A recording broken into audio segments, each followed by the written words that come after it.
Assalamualaikum dan salam sejahtera. Hari ini kita akan masuk Sains Komputer tingkatan 4, pengkalan data, bab yang kedua, pengkalan data. Okey, dalam bab pengkalan data kita ada 4 perkara yang penting. Okey, 2.1 pengkalan data hubungan, 2.2 reka bentuk pengkalan data hubungan, 2.3 pembangunan pengkalan data hubungan, dan 2.4 adalah pembangunan sistem pengkalan data. Okey, kita masuk tengok untuk pengkalan data hubungan terlebih dahulu. Okey, 2.1 untuk pengkalan data hubungan ada dua perkara yang penting di sini. Yang pertama adalah data. Okey, apakah data? Data adalah himpunan fakta mentah mengenai sesuatu benda, kejadian, orang atau entiti. Okey, kita tengok data untuk ciri yang lain. Okey, boleh terdiri daripada perkataan, angka atau gambar. Okey, yang ketiga, boleh jadi fakta bermakna atau tidak sehingga fakta itu diproses. Okey, contohnya adalah markah ujian bulanan. Ini untuk data. Okey, manakala maklumat? Mari kita lihat maklumat. Okey, maklumat sini adalah hasil daripada pengumpulan, pemprosesan dan penganalisian data. Okey, kita analisis data tersebut. Data yang tadi kita analisis, maklumat menjadi lebih bermakna dan mudah difahami. Contoh maklumat ialah purata markah. Markah yang kita proses menjadi purata. Okey, ini contoh gambaran. Okey, data-data yang dikutip, disimpan dan diproses untuk dijadikan maklumat. Okey, data ialah fakta mentah mengenai suatu benda, kejadian, orang atau entiti. Maklumat adalah hasil daripada proses pengumpulan seperti yang saya cerita tadi, penganalisa dan pemprosesan data. Pengkalan data pula ialah koleksi data yang disimpan dalam format piawan yang standard dan direka khusus supaya mampu untuk berkongsi data dengan pengguna secara efisien. Ciri-ciri data yang bermakna pula ialah data yang mempunyai integriti, data yang boleh dipercayai, dan data yang bebas daripada kelewahan data atau pertindahan data atau duplikasi data. Okey, kita tengok seterusnya. Okey, seterusnya ialah evolusi pengurusan data. Okey, mula sekali sistem pemprosesan manual, data diproses oleh tenaga manusia dan dimasukkan ke dalam fail mengikut aturan tertentu. Ini adalah evolusi sistem pengurusan fail yang pertama, yang mula-mula dahulu. Okey, kemudian kita dikenalkan dengan sistem pemprosesan fail. Pemprosesan secara manual dengan menggunakan sistem pengoperasian dan aplikasi komputer. Dan sistem yang baru sekali adalah sistem pengkalan data, sistem yang menguruskan data dengan lebih cekap dan tersusun. Pengurusan yang cekap akan mencepatkan proses memanipulasi data. Okey, memanipulasi data ini adalah penambahan atau delete atau edit sesuatu data atau file. Kita akan masuk pula 2.11 iaitu menjelaskan kepentingan integriti data, ketekalan data dan kelewahan data. Okey, pengkalan data merupakan satu koleksi data yang disimpan secara format piawai, okey, standard dan direka khusus supaya mampu berkongsi data dengan banyak pengguna secara efisien. Okey, dengan banyak pengguna secara efisien. Di sini kata kuncinya yang paling penting adalah dengan banyak pengguna secara efisien. Pengkalan data boleh digunakan oleh banyak orang pada satu-satu masa, banyak pengguna pada satu-satu masa. Okey, seterusnya kita tengok format piawai membolehkan data disimpan dan dicapai kembali daripada mana-mana perkakasan atau sistem maklumat. Okey, format yang piawai, yang sama, yang standard ini membolehkan data yang kita simpan boleh dicapai di mana-mana perkakasan atau sistem maklumat. Okey, di mana-mana perkakasan iaitu contoh sekarang kita boleh akses data daripada telefon, akses data daripada laman web, akses data daripada apps. Okey, contoh. Okey, jika kita ada Maybank to You, pengkalan data yang disimpan dalam Maybank to You, kita boleh akses daripada phone, daripada komputer, daripada tablet, daripada web based software dan daripada apps yang ada di phone kita. Ini maksud format piawai. Okey, format yang boleh diterima oleh banyak perkakasan dan banyak sistem maklumat. Okey, yang ketiga, sistem disimpan dalam pengkalan data boleh digunakan kembali oleh pengguna yang berbeza. Okey, pengguna yang berbeza boleh menggunakan kembali pengkalan data yang sama melalui sistem yang berbeza untuk tujuan yang berlainan. Okey, satu pengkalan data boleh diakses oleh banyak orang melalui sistem yang berbeza untuk tujuan yang berbeza. Okey, simpanan data dalam pengkalan data adalah efisien kerana format dan struktur data hubungan dikhususkan untuk simpanan sistematik dan capaian pantas serta fleksibel. Okey, capaian pantas boleh dicapai jika kita nak menggunakan pengkalan data. Kita perlukan pengkalan data yang dapat memberikan capaian yang pantas, yang fleksibel dan simpanan yang sistematik. Itu adalah tujuan kita, mengapa kita buat sistem pengkalan data. Okey, untuk yang terakhir, data yang baik diperlukan untuk menghasilkan maklumat yang bermakna. Okey, data yang baik diperlukan. Data yang baik ini adalah data yang mempunyai maklumat yang bermakna.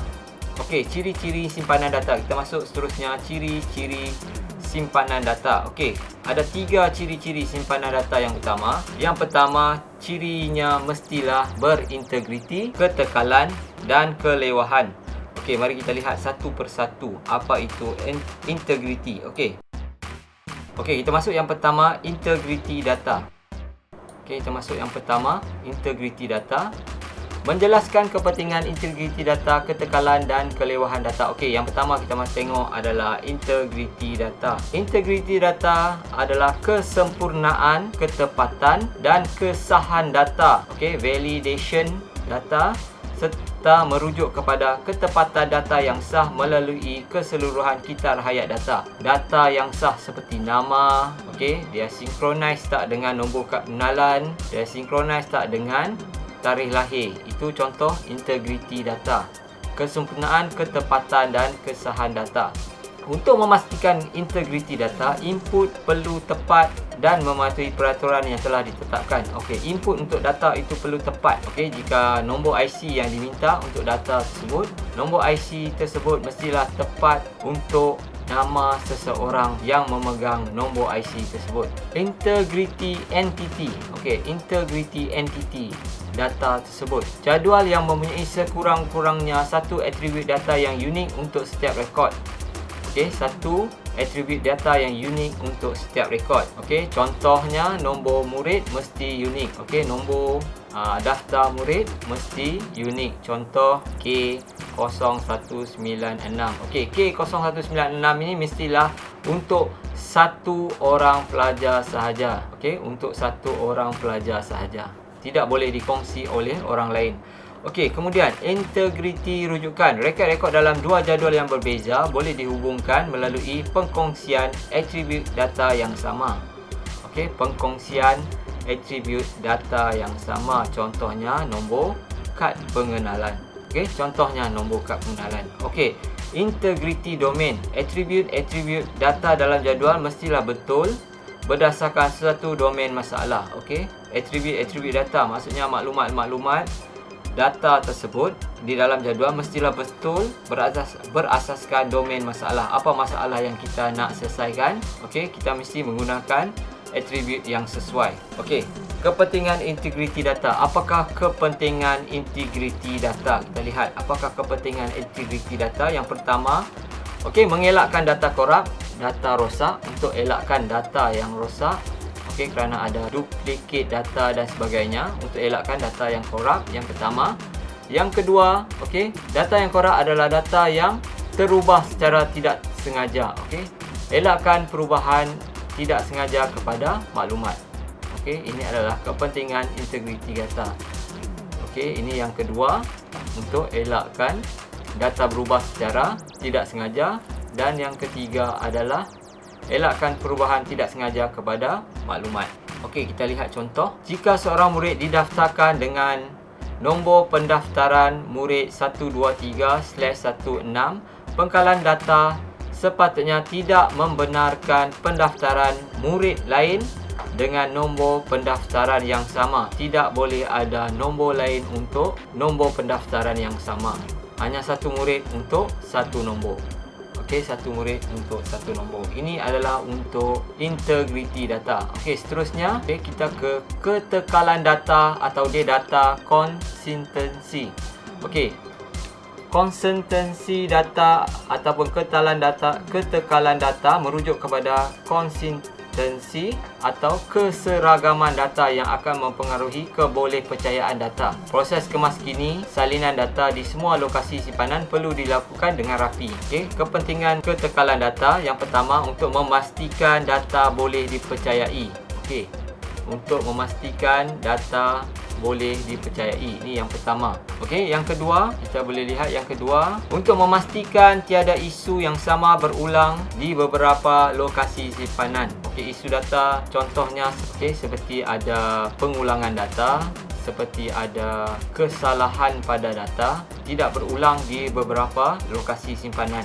Okey, itu adalah dua kepentingan ketekalan data. Okey, mari kita lihat contoh. Okey, contoh, Tan mencatatkan nombor-nombor telefon pelanggannya di dalam dua buah buku, iaitu diary dan buku nota secara berasingan. Maksudnya ada dua tempat simpanan nombor-nombor telefon yang disimpan oleh Tan. Sekiranya nombor telefon pelanggannya bertukar, sekiranya nombor telefon pelanggannya bertukar, Tan perlu mengemas kini nombor tersebut pada kedua-dua buah buku yang digunakan. Okey, apakah yang terjadi jika Tan hanya mengemas kini nombor telefon pelanggan yang berubah hanya pada sebuah buku sahaja? Okey, bila ada sebuah buku saja dia ubah, maksudnya dia ada dua nombor telefon yang berbeza untuk pelanggannya. Okey, disebabkan Tan hanya mengemas kini nombor telefon pelanggannya pada sebuah buku sahaja, maka nombor telefon tersebut hilang ketekalannya. Okey, akan hilang ketekalannya. Okey, hilang ketekalannya. Okey, ini kerana ada isu, kerana berulang tetapi simpanannya tidak sama. Okey, kita lihat yang seterusnya. Okey, kepentingan kelewahan data ataupun data redundancy. Kelewahan data merujuk kepada pertindihan data yang berpunca daripada salinan berulang tetapi di lokasi yang berbeza. Okey, kita lihat di sini contoh kelewahan data. Okey, IC murid. Okey, di sini ada duplikasi data atau kelewahan data. Yang pertama, yang kedua, yang ketiga. Okey, dia ada tiga IC murid untuk nama Alia binti Roslan. Okey, ada tiga benda yang sama. Nombor telefon yang ni tidak sama. Okey, dia ada pengulangan data di situ. Dia tidak edit balik selepas berlakunya pengulangan data. Okey, apakah kesan jika kelewahan data tidak diatasi? Okey, kesan yang pertama, kelewahan menggunakan lebihan sumber untuk simpanan komputer. Okey, kita ada lebihan sumber simpanan. Kita guna lebih memori untuk ini. Okey, kemas kini data lewah memakan lebih banyak masa dan mungkin tidak menyeluruh. Okey, kita nak update dia akan memakan masa yang banyak. Kita kena cek satu-satu supaya yang mana yang paling update. Okey, data akan menjadi korup. Okey, data akan menjadi korup dan pengkalan data menjadi kurang efisien. Okey, pengkalan data menjadi kurang efisien kerana dia akan memaparkan maklumat yang salah. Okey, maklumat yang lama yang belum diupdate. Okey, itu adalah contoh. Okey, tujuan kita nak elak kelewahan data ni yang pertama. Okey, yang pertama kita nak elak pertambahan saiz pada pengkalan data yang tidak perlu. Okey, saiz memori kita nak elakkan supaya tidak perlu. Yang kedua, kita akan mengelakkan data yang tidak konsisten. Okey, data yang tidak konsisten seperti data-data yang lama. Okey, kita hanya perlukan data-data yang baru dan terkini sahaja. Okey, dalam kes ini adalah nombor telefon yang terkini. Okey, elakkan data menjadi tidak efisien. Seperti tadi, nombor telefon yang lama adalah tidak efisien lagi kerana pengguna mungkin tidak menggunakan nombor telefon yang lama lagi. Dia akan menggunakan nombor telefon yang baru. Dan yang keempat adalah untuk mengelakkan terjadinya data korup. Okey, seterusnya kita lihat, kita akan sambung dengan membezakan model-model pengkalan data pada video yang akan datang. Sila like, share dan subscribe kepada channel ini untuk video-video yang seterusnya. Okey, sekian, terima kasih.